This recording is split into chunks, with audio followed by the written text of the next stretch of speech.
हेमिकॉर्डाटा। Phylum हेमिकॉर्डाटा non Chordata और Chordata के बीच में आता है। ये ऐसा फाइलम है जिसमें कॉर्डेट्स के भी कुछ कैरेक्टर्स प्रेजेंट हैं और नॉन कॉर्डेट्स के भी बहुत सारे कैरेक्टर्स प्रेजेंट हैं। हेमिकॉर्डाटा को पहले कॉर्डाटा का ही एक सब फाइलम माना जाता था, क्योंकि इसमें कॉर्डेट का एक इम्पॉर्टेंट कैरेक्टर यानी कि गिल स्लिट्स वो प्रेजेंट है। लेकिन कुछ यूनिक कैरेक्टर्स इसमें ऐसे हैं जो कॉर्डेट से मैच नहीं करते और ना ही नॉन कॉर्डेट से। इस वजह से इनको बीच में एक हेमिकॉर्डाटा फाइलम में रखा गया है। कॉर्डेट के जैसा इसमें सिर्फ एक ही कैरेक्टर है और वो है गिल स्लिट्स। जब मछली को काटते होगे तो देखते होगी कि गिल्स में एक जगह गिल्स है, उसके बीच में फाँक है, उस फाँक को गिल स्लिट्स कहते हैं। हेमिकॉर्डाटा के ये सारे कैरेक्टर्स बहुत फेमिलियर हो आप लोग सब। अभी तक हम लोग सबका यही कैरेक्टर्स देखते आए हैं कि ऑर्गन सिस्टम है, बायलैटरल सिमेट्री है, ट्रिप्लोब्लास्टिक है, सीलोमेट है, मतलब एक्टोडर्म, मेसोडर्म, एंडोडर्म तीनों प्रेजेंट है और सीलोम भी प्रेजेंट है। ये एक्सक्लूसिवली मरीन है, मतलब सिर्फ और सिर्फ पानी के निचले हिस्से में पाया जाता है। डाइजेस्टिव सिस्टम इसमें कंप्लीट है, यानी माउथ और एनस दोनों ही प्रेजेंट है। रेस्पिरेटरी सिस्टम गिल्स के थ्रू होता है रेस्पिरेशन, और सर्कुलेटरी सिस्टम मतलब ओपन टाइप सर्कुलेशन होता है इसमें। रिप्रोडक्शन जो है वो डायशियस, एक्सटर्नल फर्टिलाइजेशन और इनडायरेक्ट डेवलपमेंट, यानी बीच में एक फेज आता है लार्वा फेज। जाइगोट बनने के बाद लार्वा बनता है, उसके बाद इसमें न्यू ऑर्गेनिज्म फॉर्म होता है। रिप्रोडक्शन में इसमें असेक्सुअल रिप्रोडक्शन नहीं पाया जाता है, सिर्फ सेक्सुअल रिप्रोडक्शन पाया जाता है। इसका बेस्ट एग्जाम्पल है बैलेनोग्लॉसस, और यहाँ पे इसके लार्वा का नाम दिया हुआ है। देखो लार्वा का नाम है टोरनारिया लार्वा। शॉर्ट क्वेश्चन में इस तरह से पूछा जा सकता है कि इसके लार्वा का नाम बताना है। अच्छा, एक्सटर्नल फर्टिलाइजेशन होता है इसमें, यानी कि स्पर्म बाहर आ जाता है, ओवम बाहर आ जाता है और पानी में फर्टिलाइजेशन हो जाता है। और डेवलपमेंट इनडायरेक्ट है, मतलब वही टोरनारिया लार्वा इसमें प्रेजेंट है। यहाँ पे ब्लैनोग्लॉसस का एनाटॉमिकल स्ट्रक्चर दिखा रहा है काट करके। एनाटॉमिकल स्ट्रक्चर मतलब काट करके अंदर का जो स्ट्रक्चर दिखाई दे उसको एनाटॉमिकल स्ट्रक्चर बोलते हैं। ठीक है, तो यहाँ पे कटा हुआ स्ट्रक्चर दिखाई दे रहा है, कैसे किस जगह पे क्या चीज़ें प्रेजेंट है। और इसमें जो विंग्स है वो एक्चुअली पानी में तैरने में काम आती है, इसलिए। अच्छा, यूनिक कैरेक्टर्स इसके क्या क्या है जिसकी वजह से इसको अलग एक फाइलम दिया गया है? क्या क्या है कि इसकी बॉडी जो है वो 3 पार्ट में डिवाइड है। सिलिंड्रिकल बॉडी है और 3 पार्ट में डिवाइडेड है, प्रोबॉसिस, कॉलर और ट्रंक।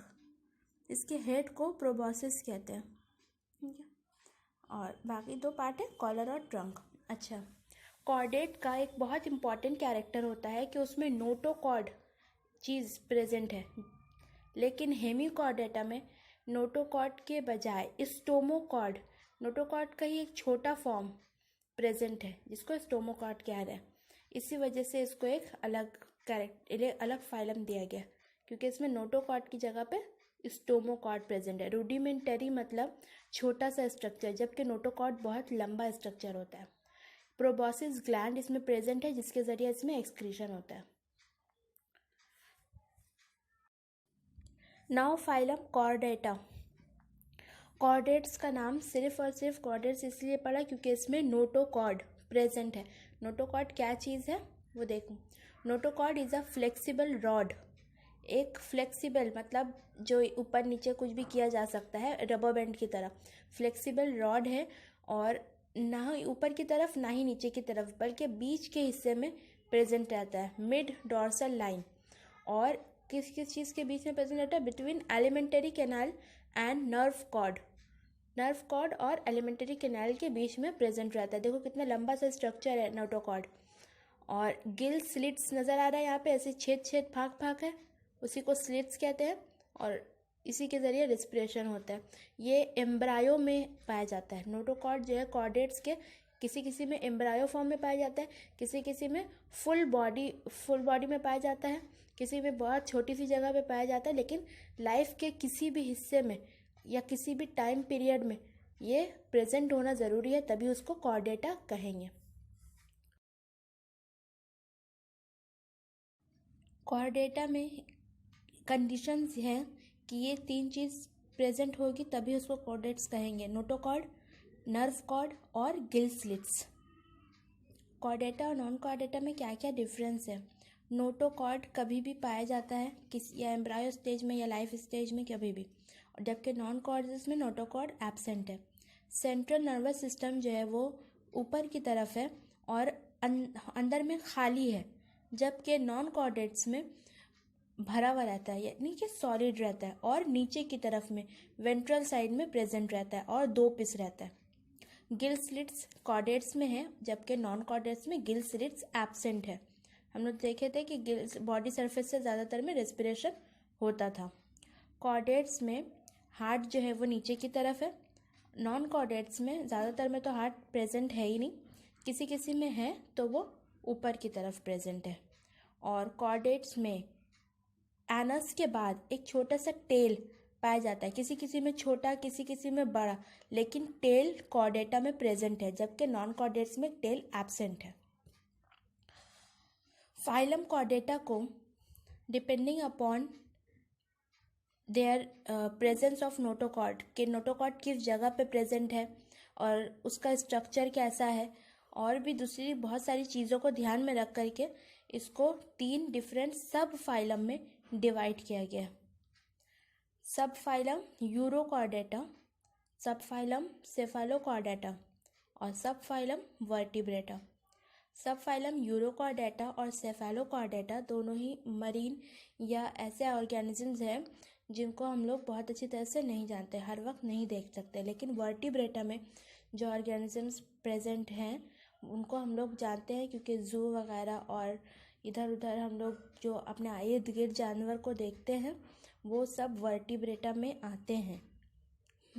यूरोकॉर्डेटा का नाम ट्यूनिकाटा भी है। उसकी वजह यह है कि इसकी बॉडी कवर्ड है एक मटेरियल से जिसको कहते हैं ट्यूनिसिन। तो ट्यूनिसिन के प्रेजेंट की वजह से इसको ट्यूनिकाटा भी कहते हैं। इसमें नोटोकॉर्ड सिर्फ लार्वा के टेल एरिया में पाया जाता है, यानी कि पीछे के एरिया में लार्वा के पाया जाता है, और बॉडी के किसी भी जगह में नहीं पाया जाता है। ये हर्माफ्रोडाइट होते हैं, मतलब बाइसेक्सुअल। हर्माफ्रोडाइट का मतलब बाइसेक्सुअल होता है, हमेशा याद रखना, यानी कि एक ही ऑर्गेनिज्म में मेल और फीमेल रिप्रोडक्टिव ऑर्गेन प्रेजेंट है। इसको दूसरे ऑर्गेनिज्म की ज़रूरत नहीं है रिप्रोडक्शन के लिए, किसी और पर डिपेंड नहीं करता। एक ही ऑर्गेनिज्म अपने आप में सेक्सुअल रिप्रोडक्शन करके न्यू ऑर्गेनिज्म को ग्रो कर सकता है। इसके बहुत सारे एग्जाम्पल्स का नाम और फोटो दिया हुआ है, एस्किडिया, सैल्पा और डोलियोलम। नेक्स्ट है सेफालोकॉर्डेटा।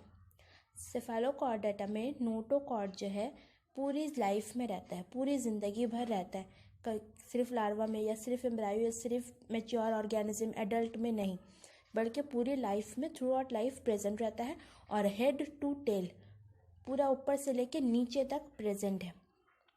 सेफालोकॉर्डेटा की बहुत हद तक बॉडी जो है वो मछलियों से मैच करती है, लेकिन कुछ ना कुछ डिफरेंस है जिसकी वजह से इसको पाइसेस, PISCES पाइसेस वाले इसमें सब फाइलम में नहीं रखा गया। ये भी मरीन होता है, और इसका और यूरोकॉर्डेटा का मेन डिफरेंस ये है कि सेक्सेस आर सेपरेट, यानी कि इसमें मेल और फीमेल डिफरेंट होता है और एक दूसरे पे डिपेंड करते हैं रिप्रोडक्शन के लिए। इसका एक ही एग्जाम्पल है ब्रैंकियोस्टोमा, और ब्रैंकियोस्टोमा का कॉमन नेम एम्फिऑक्सस है। नाउ सब फाइलम वर्टिब्रेटा। वर्टिब्रेटा को हम लोग डिटेल में और भी पढ़ेंगे, क्योंकि इसका सब फाइलम वर्टिब्रेटा के क्लासेस के बारे में भी हम लोग को पढ़ना है। इसमें नोटोकॉर्ड सिर्फ एम्ब्रायो में रहता है, इसीलिए एडल्ट फॉर्म में हम लोग नहीं देख सकते हैं नोटोकॉर्ड। और एडल्ट फॉर्म में क्या होता है कि नोटोकॉर्ड जो है वो चेंज होकर के वर्टिब्रल कॉलम बनाता है। इसी वर्टिब्रल कॉलम के प्रेजेंस की वजह से इस सब फाइलम का नाम वर्टिब्रेटा पड़ा है। इसमें हार्ट प्रेजेंट है नीचे की तरफ वेंट्रल साइड में, किडनी प्रेजेंट है एक्सक्रीशन के लिए, और पेयर्ड अपेंडेजेस प्रेजेंट है, यानी कि 4 या 2 पैर की तरह कुछ चीज़ प्रेजेंट रहती ही है इसमें सब में। ये वर्टिब्रेटा का कॉमन कैरेक्टर्स है। डिटेल में बाकी हम लोग नेक्स्ट वीडियो में पढ़ेंगे।